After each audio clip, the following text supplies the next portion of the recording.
Assalamualaikum warahmatullahi wabarakatuh. Halo semuanya, pada kesempatan kali ini saya akan memaparkan hasil analisis saya terhadap putusan tindak pidana korporasi dalam lingkup sumber daya alam dan lingkungan hidup. Putusan yang saya analisis adalah putusan Pengadilan Negeri Rengat nomor 256 garing pidana khusus garing 2021 garing PN Rengat yang melibatkan PT Gandaira Hendana. Fokus pembahasan saya adalah mengenai pertanggungjawaban pidana korporasi, yaitu apakah korporasi dalam perkara ini dapat dimintai pertanggungjawaban pidana dan apakah putusan hakim sudah tepat. Lingkungan hidup merupakan bagian penting dalam kehidupan manusia dan menjadi salah satu unsur yang harus dijaga keberlanjutannya. Namun dalam praktiknya, aktivitas usaha yang dilakukan oleh korporasi seringkali menimbulkan dampak negatif terhadap lingkungan. Salah satu permasalahan yang sering terjadi di Indonesia adalah kebakaran hutan dan lahan.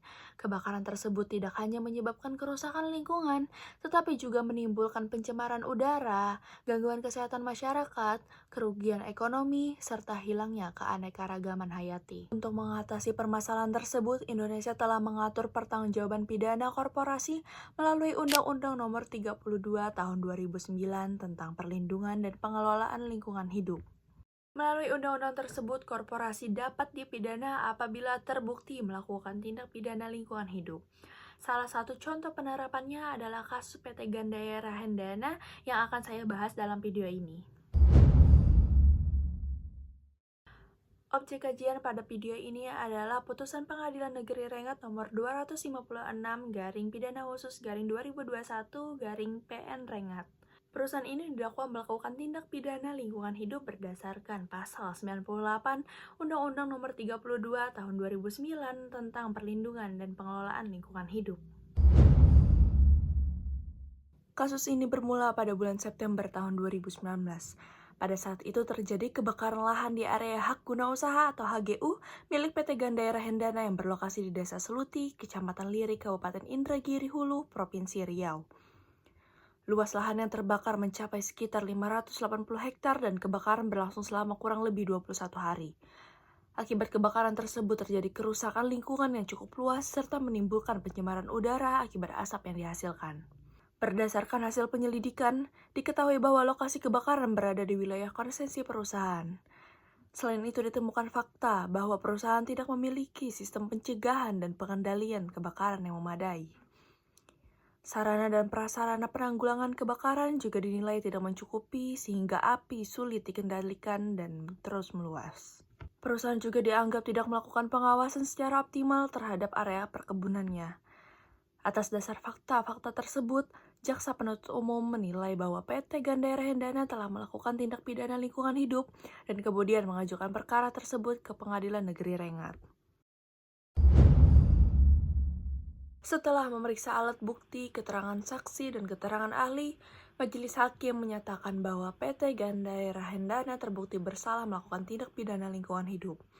Hakim kemudian menjatuhkan pidana denda sebesar 8 miliar rupiah, serta pidana tambahan berupa kewajiban pemulihan lingkungan sebesar 208,8 miliar rupiah.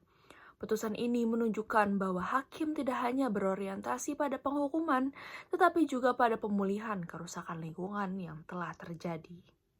Hidup, di mana kasus posisinya berawal pada tahun 2019, PT Gandaira Hendana yang bergerak di bidang perkebunan kelapa sawit. Pada waktu itu di tahun 2019 telah terjadi kebakaran di areal hak guna usaha, tepatnya di koordinat Lintang Utara 015 derajat 48, bujur timur 102, di desa Sekolubu, Tigo seluas kurang lebih 100 hektar. Adapun tadi dakwaan yang disampaikan dengan dakwaan pasal 98 dan 99 junto pasal 116 Undang-Undang Nomor 32 Tahun 2009 tentang Perlindungan dan Pengelolaan Lingkungan Hidup.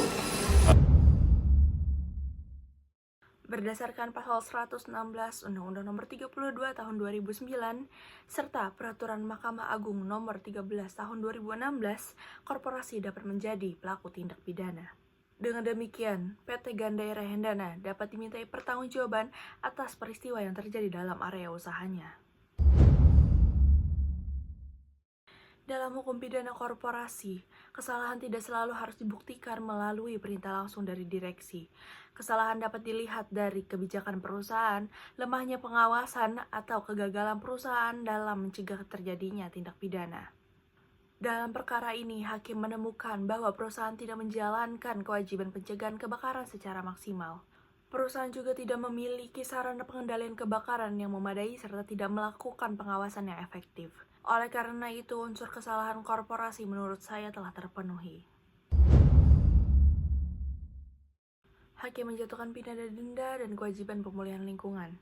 Menurut saya, sanksi ini sudah tepat karena sesuai dengan prinsip polluter pays principle atau prinsip pencemar membayar. Dengan demikian, putusan ini tidak hanya memberikan efek jera kepada perusahaan, tetapi juga berupaya mengembalikan kondisi lingkungan yang telah rusak.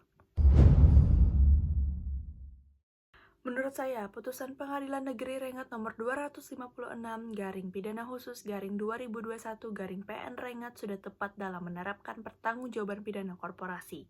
Alasannya karena hakim telah mengakui korporasi sebagai subjek hukum pidana, berhasil membuktikan adanya kesalahan korporasi melalui kelalaian dalam pengelolaan lingkungan dan menjatuhkan sanksi yang tidak hanya bersifat menghukum, tetapi juga memulihkan lingkungan hidup. Putusan ini menunjukkan bahwa korporasi tidak dapat melepaskan tanggung jawab hanya karena pelanggaran dilakukan dalam lingkup kegiatan usaha perusahaan.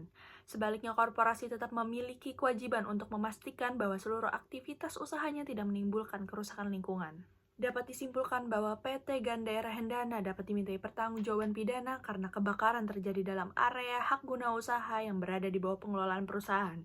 Dan perusahaan terbukti tidak melaksanakan kewajiban pencegahan serta pengendalian kebakaran secara memadai.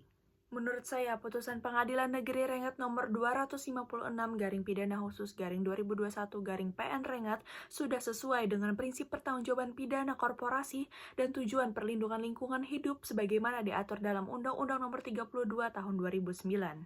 Putusan ini juga menjadi contoh penting bahwa penegakan hukum lingkungan tidak hanya berfokus pada pemberian sanksi, tetapi juga pada upaya pemulihan kerusakan lingkungan demi mewujudkan pengelolaan sumber daya alam yang berkelanjutan. Sekian pemaparan dari saya, terima kasih atas perhatiannya. Wassalamualaikum warahmatullahi wabarakatuh.